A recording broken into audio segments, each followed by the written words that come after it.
I'll show you this page because it is important. Page 23. It says, highly recommended option, please read. You know what that means? It's highly recommended and you should read it. Okay?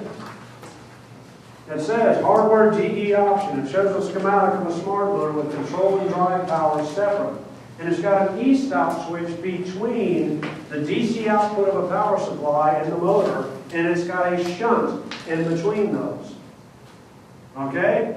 Look at the bottom page of 23, and you will see where it says protective shunt. See pages 178, 179. It is between an E-stop and the motor drive power input.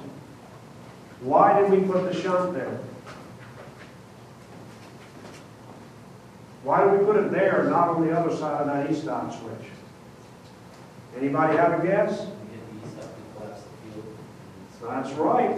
It's just like this switch right here. If you open this switch, you get back EMF. You better put the shunt between the switch and the power source. Okay?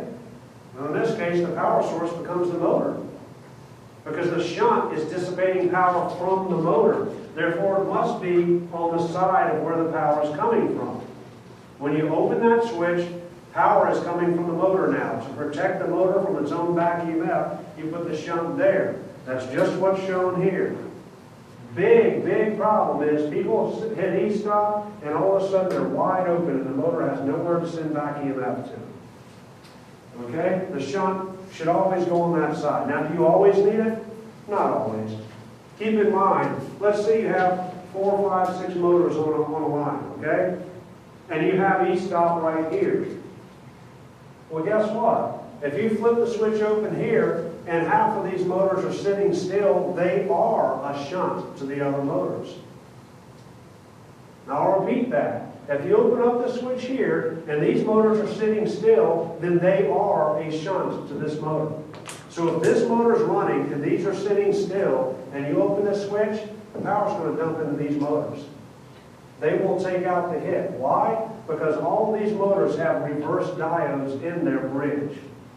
The same thing as that diode I showed across the coil on the original coil I wrote up there. Okay? So they do have some internal shunt capability and they will absorb some of it from the others.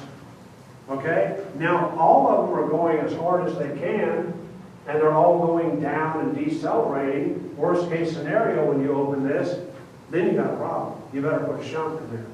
Here's another problem with driving control power. 9 times out of 10, a customer wants E-stop on their machine. They want to be able to hit that E-stop, and of course, they don't want to have to re-home. The reason we have is what we unfortunately call a DE option for drive enable, even though that's not what it is.